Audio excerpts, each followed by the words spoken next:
Sir ശരിയാണ്. പണ്ട് വീട്ടിലായിരുന്നു പ്രസവങ്ങൾ നടന്നുകൊണ്ടിരുന്നത്. അത് പതുക്കെ പതുക്കെ മാറി നമ്മൾ ആശുപത്രിയിലേക്ക് മാറ്റി. അപ്പോൾ പണ്ട് വീട്ടിൽ നടക്കാമായിരുന്നെങ്കിൽ എന്തുകൊണ്ട് ഇപ്പോൾ വീട്ടിൽ പ്രസവങ്ങൾ നടത്തിക്കൂടാ എന്നൊരു ചോദ്യം. പണ്ട് ഉള്ള സാഹചര്യമല്ല ഇന്നുള്ളത്. പണ്ട് എത്ര സ്ത്രീകൾ ജോലിക്ക് പോയിക്കൊണ്ടിരുന്നു.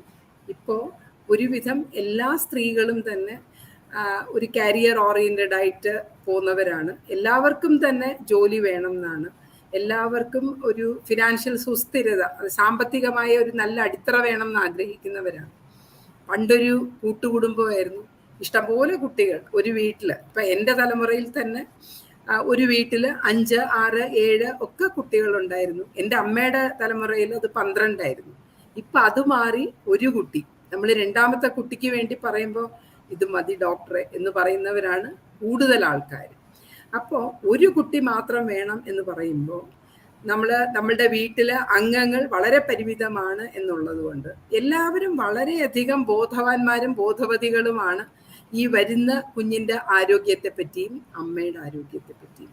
പണ്ട് നമുക്ക് കണക്കുകളില്ല. വീട്ടിൽ പ്രസവങ്ങൾ നടന്നുകൊണ്ടിരുന്നപ്പോൾ അതിനകത്ത് കുഞ്ഞുങ്ങൾക്ക് എന്ത് സംഭവിച്ചു, കുഞ്ഞുങ്ങൾക്ക് വല്ല ബുദ്ധിമാന്ദ്യവും സംഭവിച്ചോ, ബുദ്ധിമാന്ദ്യം സംഭവിച്ച കുഞ്ഞാണെങ്കിൽ എന്തുകൊണ്ടാണ് ബുദ്ധിമാന്ദ്യം, അത് പ്രസവത്തിൽ വന്ന എന്തെങ്കിലും പ്രശ്നങ്ങൾ കൊണ്ടാണോ, ഇതിനെപ്പറ്റിയൊന്നും നമ്മൾ ചിന്തിച്ചിട്ടില്ല. പ്രസവത്തിൽ ഒരു അമ്മയ്ക്ക് എന്തെങ്കിലും സംഭവിച്ചാൽ പോലും നമ്മൾ അതിനെപ്പറ്റി വളരെ എന്തോ പ്രസവത്തിൽ വന്നു, അയ്യോ പാവം മരിച്ചുപോയി, ഈ ഒരു സിറ്റുവേഷനാണ്. ഇന്ന് അങ്ങനെയല്ല.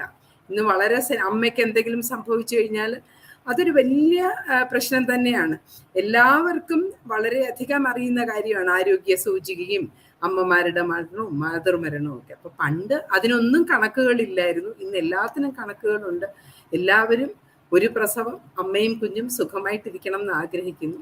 അപ്പോൾ എനിക്ക് തോന്നുന്നു ആശുപത്രിയിലെ പ്രസവങ്ങളായിരിക്കും. അതുകൊണ്ടാണ് നമ്മൾ ആശുപത്രിയിലെ പ്രസവങ്ങളിലേക്ക് ഷിഫ്റ്റ് ചെയ്തത്.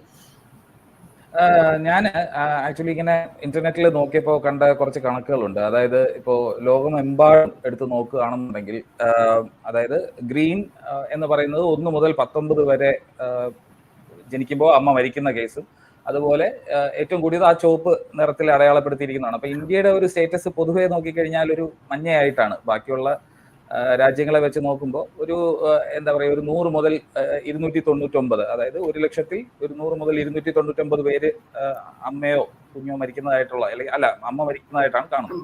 ഇപ്പൊ ഇന്ത്യയിൽ തന്നെ കാണുമ്പോൾ നോർത്ത് ഇന്ത്യയിലൊക്കെ നല്ല ചുമചുമാറാണ് കിടക്കുന്നത്. അവിടെയൊക്കെ എന്ന് പറഞ്ഞു കഴിഞ്ഞാൽ വളരെയധികം മരണങ്ങൾ കൂടുതലായിട്ടാണ് നമ്മൾ പൊതുവെ കണ്ടുവരുന്നത്. അപ്പോ ഈ നമ്മുടെ കൊച്ചു കേരളം ഇതുമായിട്ട് കമ്പീറ്റ് ചെയ്യാനുള്ള ഒരു ശ്രമത്തിലാണോ ഈ ആള് വീട്ടിലേക്കുള്ള പ്രസവത്തിലേക്ക് പോകുന്നതെന്നുള്ളൊരു നല്ലൊരു സംശയമുണ്ട്. അതാണ് നമ്മളുടെയൊക്കെ ഒരു വിഷമം, അതാണ് സങ്കടം. അതാണ് നമ്മൾ ഈ അമ്മമാരുടെ മരണം കുറയ്ക്കാൻ വേണ്ടിയിട്ട് ഞങ്ങളുടെ ഒരു സംഘടന, ഗൈനക്കോളജിയുടെ ഒരു സംഘടന വളരെയധികം ജോലി ചെയ്യുന്നുണ്ട്. അതായത് ഇപ്പോൾ ഗവൺമെൻറ് ലെവലിൽ ഓഡിറ്റ്, ഒരു അമ്മ മരിക്കുമ്പോൾ ഓഡിറ്റ് നടക്കുന്നുണ്ട്, എന്തുകൊണ്ടാണ് ഒരു അമ്മ മരിക്കുന്നതെന്ന്. അത് ആ ഓഡിറ്റിന് പോകുന്നവരെ ഗൈനക്കോളജിസ്റ്റ് ഉണ്ടാകും അതിനകത്ത്. പക്ഷേ ഞങ്ങൾ സംഘടന ഞങ്ങളുടേതായ സ്വന്തം രീതിയിൽ ഞങ്ങൾ ഡോക്ടേഴ്സ് ഞങ്ങളുടെ കയ്യിൽ നിന്ന് പൈസ ചെലവാക്കി ഒരു 3-4 മാസം കൂടുമ്പോൾ 3 മാസം കൂടുമ്പോൾ നമ്മളെല്ലാവരും ഏതെങ്കിലും ഒരു സ്ഥലത്ത് കൂടുകയും ഈ മരിച്ച അമ്മമാരുടെ കേസ് ഷീറ്റ് എടുപ്പിച്ച് എവിടെയാണ് അതിന് പ്രശ്നം സംഭവിച്ചതെന്ന് കണ്ടുപിടിക്കുകയും ആ കണ്ടുപിടിക്കുന്ന കാര്യങ്ങൾ ഇനി ആവർത്തിക്കാതിരിക്കാൻ വേണ്ടിയിട്ട് അതൊരു ഗൈഡ് ലൈനും പ്രോട്ടോക്കോളും ആക്കുകയും ഞങ്ങളുടേതായ രീതിയിലും ഗവൺമെൻറ്റിൻ്റെ കൂടെ ചേർന്നും ഞങ്ങൾ ഡോക്ടേഴ്സിന് ട്രെയിനിങ് കൊടുക്കുകയും ഇൻഫ്രാസ്ട്രക്ചറിൽ എന്ത് വ്യത്യാസമാണ് വരുത്തേണ്ടത് എന്ന് നമ്മൾ കാലാകാലങ്ങളിൽ കണ്ടുപിടിച്ച് ഗവൺമെൻറ്റിനെ അറിയിക്കുകയും ചെയ്യുന്നൊരു സംഘടനയാണ്. ഞങ്ങൾ വളരെയധികം കഷ്ടപ്പെടുന്നുണ്ട് മെറ്റേണൽ മോർട്ടാലിറ്റി കുറയ്ക്കാൻ വേണ്ടിയിട്ട്. നമ്മളൊരു 2019-ലൊക്കെ 46 നമ്മളുടെ. അതും വളരെ സങ്കടകരമായൊരു കാര്യമാണ് കേരളത്തിലെ പോലുള്ള ഒരു സ്റ്റേറ്റിൽ. അപ്പോൾ അത് കുറച്ച് 2020 ആകുമ്പോഴത്തേക്ക് 30 ആക്കുകയും 2030 ആകുമ്പോഴത്തേക്ക് 20 ആക്കുകയും, അതായത് ഒരു റൈമിംഗ് ആയിട്ട് 30/20 and 20/30 എന്നൊരു ലക്ഷ്യത്തോടെയാണ് ഞങ്ങൾ മുമ്പോട്ട് നീങ്ങുന്നത്. ഇപ്പോൾ കോവിഡ് കാലഘട്ടങ്ങളിൽ ഞങ്ങളുടെ ഈ ട്രെയിനിങ് പ്രോഗ്രാമൊക്കെ എല്ലാം ജീവിതം നിശ്ചലമായതുപോലെ ആ സമയത്ത് നിന്നു.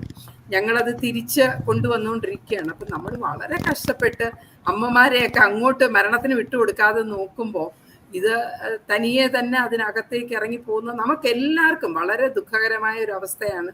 നമ്മൾ വളരെ ഗൗരവത്തോടെയാണ് ഇത് കാണുന്നത്. ആശാ വർക്കർ തുടങ്ങി RCH ഓഫീസർ തുടങ്ങി ഓരോ ഗൈനക്കോളജിസ്റ്റും ഇതേപ്പറ്റി വ്യാകുലരാണ്. അത് വളരെ ഇപ്പൊ സോഷ്യൽ ചിന്തകൾ ഇല്ലാത്ത ഗൈനക്കോളജിസ്റ്റുകൾക്ക് പോലും ഇതൊരു വേദനയാണ്. ഒരു അമ്മ മരിച്ചു പോവുക, വേണ്ട കെയർ കിട്ടാതെ എന്ന് പറയുമ്പോൾ നമുക്ക് എല്ലാവർക്കും അതൊരു വിഷമമുണ്ട് അതിനകത്ത്.